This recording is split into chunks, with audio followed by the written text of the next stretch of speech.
Halo semua, selamat datang di channel Motor Review. Sebelum kita mereview Kia Seltos ini, pastikan Anda udah memencet tombol like, subscribe, dan share ke teman-teman kalian supaya channel dari Motor Review ini dapat berkembang lagi. Oke, kita masuk ke dalam bagian depan dari Kia Seltos. Sebelum itu, Kia Seltos pertama kali masuk pada tahun 2020. Dia merupakan mobil dari Kia yang akan melawan kompetitornya, yaitu Toyota CHR, Honda HR-V, Mitsubishi Eclipse Cross, dan lain-lain. Oke, kita mulai dari tampang muka. Bisa dilihat di sini dari tampang muka dari Kia Seltos dengan tipe GT Line ini menggunakan grill yang sangat unik ya, karena dia dari grill Kia Seltos ini dia seperti 3D gitu. Dia nggak cuman aksen lurus aja. Dari sini juga ada, di bawah grillnya juga ada chrome yang lumayan unik. Dia bertekstur ya, dia nggak seperti lurus gitu. Jika Anda pegang di sini, maka dia ada teksturnya bahkan sampai ke atas sini.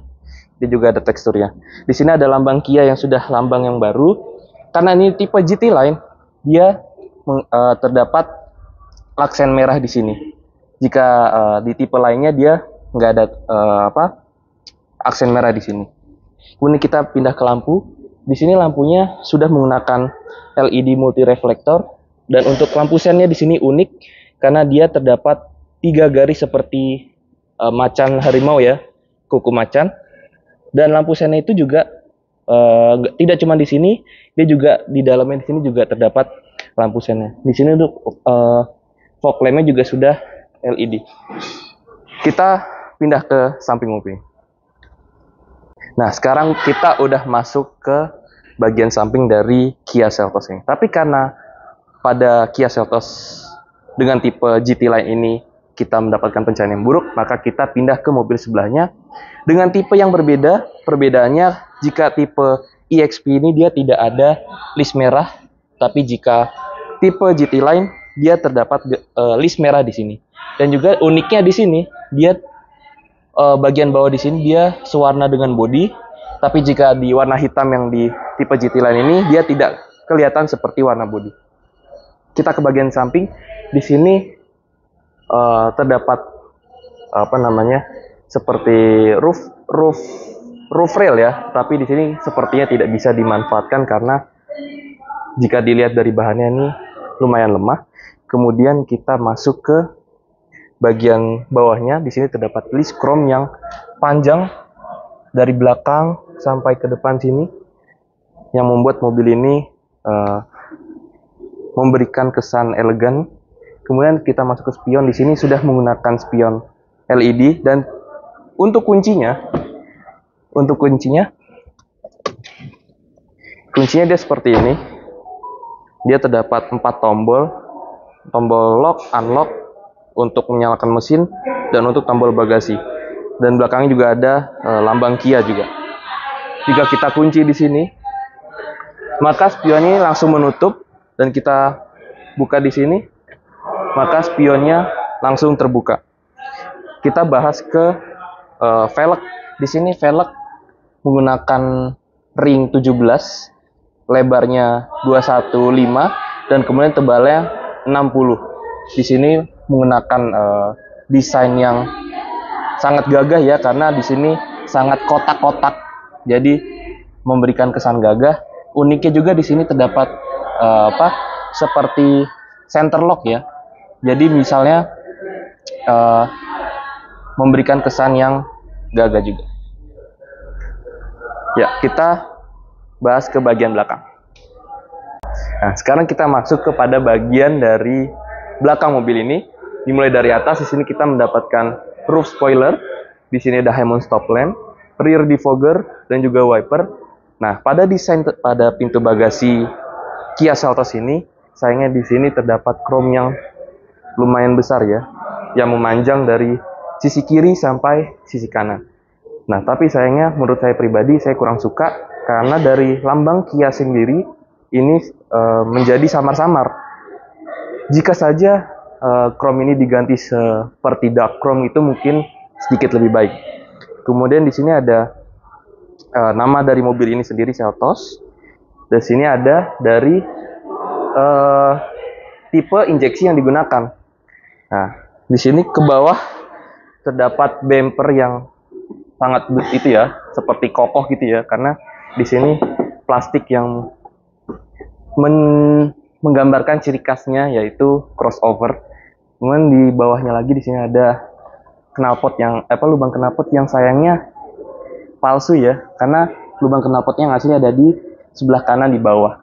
Kemudian di sini ada honeycomb yang tidak lubang ya, jadi memang di sini hanya untuk hiasan saja. Kemudian di sini ada juga mat untuk pelindung dari benturan ya. Kemudian kita masuk ke bagian ruang bagasi. Jika kursi belakang ini tidak ditidurkan, akan memberikan space bagasi sebesar 433 liter, yang dimana untuk ruang bagasi dari Kia Seltos ini lumayan besar ya, karena memang di sini panjang tuh dari sini ke sana. Tapi jika memang kurang, Anda bisa menambahkan ruang bagasi dengan menurunkan 2 kursi belakang ini. Kemudian Anda akan mendapatkan 1000 liter lebih yang Anda hasilkan jika Anda menurunkan 2 kursi pada bagian belakang dengan kelipatan 40-60 ya. Oke. Oh ya, di sini juga belum power tailgate ya, jadi memang masih manual. Kita sekarang masuk ke bagian dalam dari mobil ini. Di sini terdapat perbedaan juga.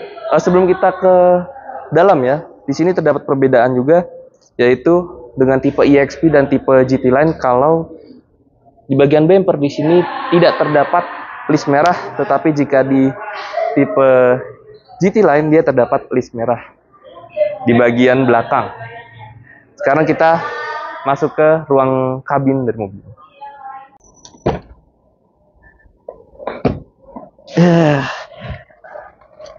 Sekarang kita bahas interior dari mobil ini.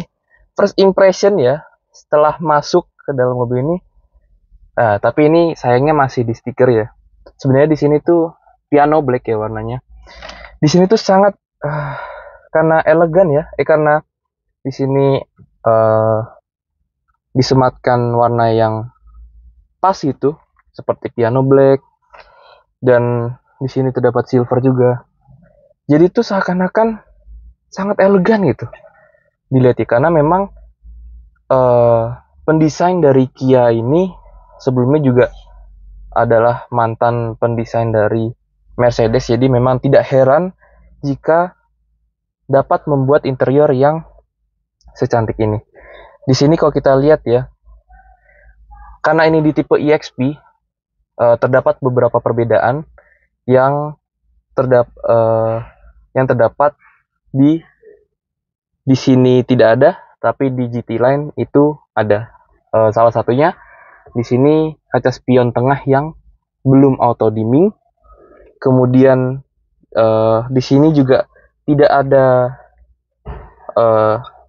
cooler seat ya. Kemudian di sini yang paling beda, di sini tidak ada head up display yang akan muncul ketika mobil dinyalakan seperti di tipe GT Line. Untuk lainnya kurang lebih sama, dan ada fitur yang sebenarnya nggak terlalu penting ya, karena di sini head wipernya di sini belum auto, sedangkan di GT Line itu sudah ada. Untuk lainnya kurang lebih sama. Untuk head unit di sini sangat canggih ya, karena di sini memang dia sudah ready untuk Apple CarPlay dan Android Auto, yang sebenarnya sudah tidak ada komplain sama sekali tentang head unit yang diberikan di sini. Ini juga sangat lancar ya ininya, responnya. Di sini juga bisa ngatur dari AC-nya, dari device connection, WiFi, general, dan lain terdapat di head unit ini. Kemudian pada instrumen cluster dari speedometer ini juga cantik ya, tapi memang di sini belum full digital seperti pesaingnya yaitu Hyundai.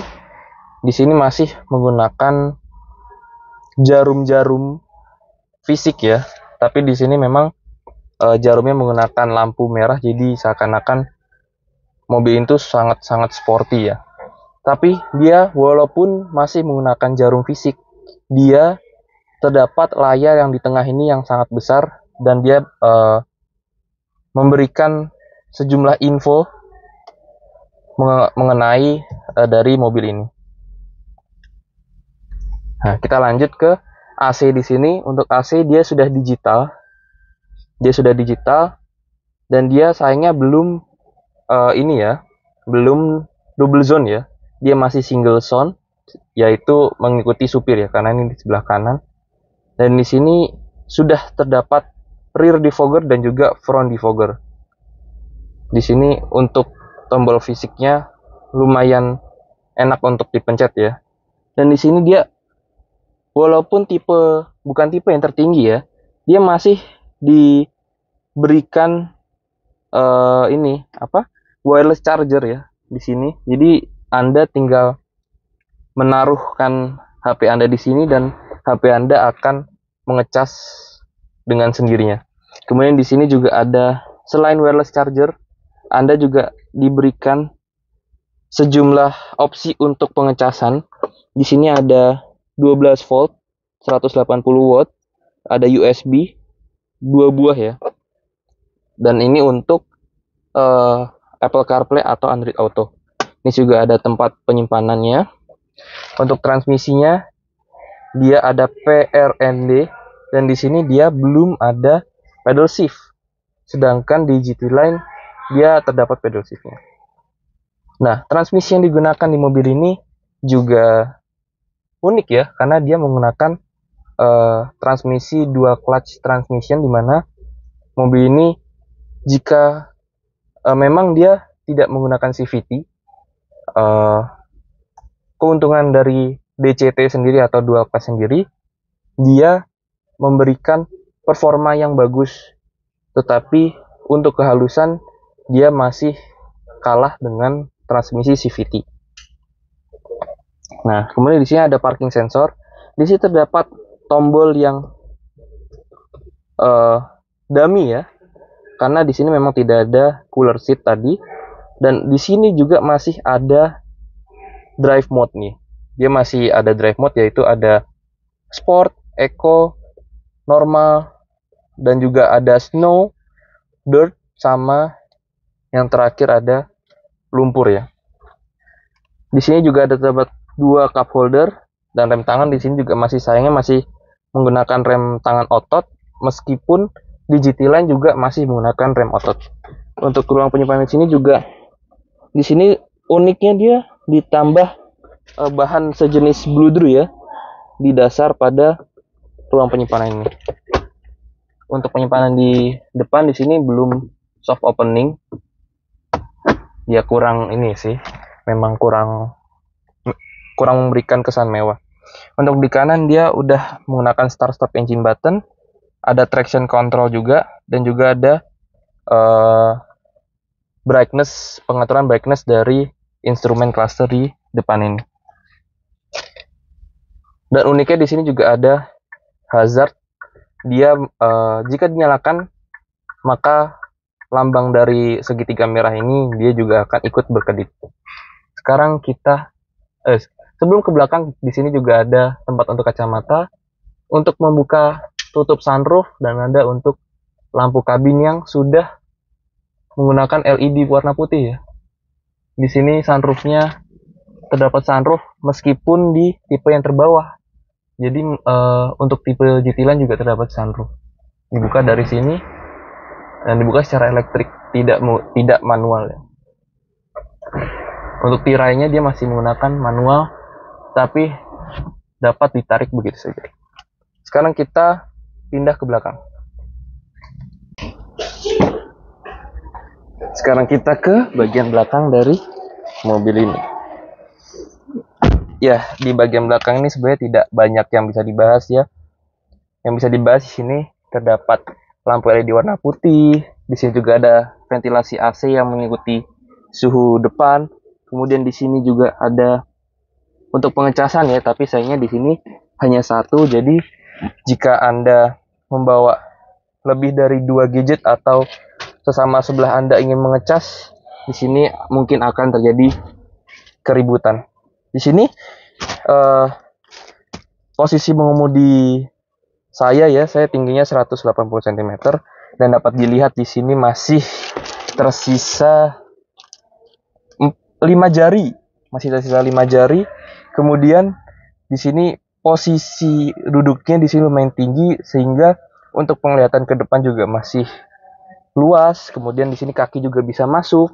Jadi memang ya di sini luas sih, bisa dibilang di sini luas karena headroom di sini pun masih bisa 2 jari lebih. 7 jari. Nah, jika Anda lihat di sini di kursi, uniknya karena ini masih diplastikin ya, jadi Anda tidak bisa melihat secara jelas. Di sini terdapat bentuk-bentuk yang lumayan unik nih, aksen-aksennya. Jadi memang di sini bentuknya seperti, bisa dilihat seperti permen ya, yang membuat mobil ini empuk nih sofanya, joknya. Kemudian di sini juga terdapat 3 headrest dan di sini untuk seat beltnya dia menggunakan seat belt 3 titik, jadi dia memang sudah disiapkan dan sudah dibuat proper ya untuk duduk di belakang sebanyak 3 orang. Ya, yang lainnya masih ya memang tidak banyak yang bisa dibahas. Untuk bahan dari pintu sendiri di sini juga ya tidak terlalu bagus ya. Di sini masih plastik sampai ke tempat senderan tangannya pun juga masih plastik. Di sini juga ada cup holder yang luas ya, dan juga terdapat tempat penyimpanan juga di sisi pintu. Untuk handrest di sebelah kiri, sayangnya di sini nggak bisa dibuka ya, tetapi dia terdapat 2 cup holder yang tersedia di handrest bagian belakang. Sekarang kita bahas ke bagian mesin. Sekarang kita bahas di bagian mesin dari Kia Seltos ini. Kap mesinnya lumayan berat ya untuk seukuran mobil ini. Jadi mesin yang digunakan di sini menggunakan mesin dengan kapasitas 1400 cc turbo dengan gasolin direct injection dia. Jadi untuk injeksi bensinnya dia dilakukan secara langsung, yang membuat performa dari mobil ini dapat meningkat ya jika dibandingkan tidak memakai GDI dari itu sendiri. Untuk transmisi yang digunakan di sini menggunakan transmisi DCT atau dual clutch transmission, di mana itu juga salah satu yang diunggulkan dari mobil ini. Mobil ini juga dapat menghasilkan tenaga sebesar 140 PS pada 6000 rpm. Kemudian untuk torsinya dia yaitu 242 Nm dengan torsi maksimal di 3200 rpm.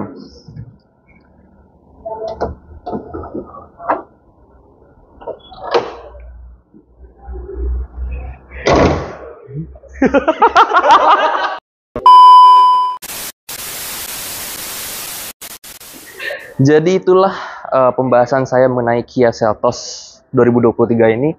Sebelumnya juga terima kasih kepada Kia Indomobil di Siliwangi. Untuk kontak personnya dapat hubungi Mbak Vina di nomor berikut.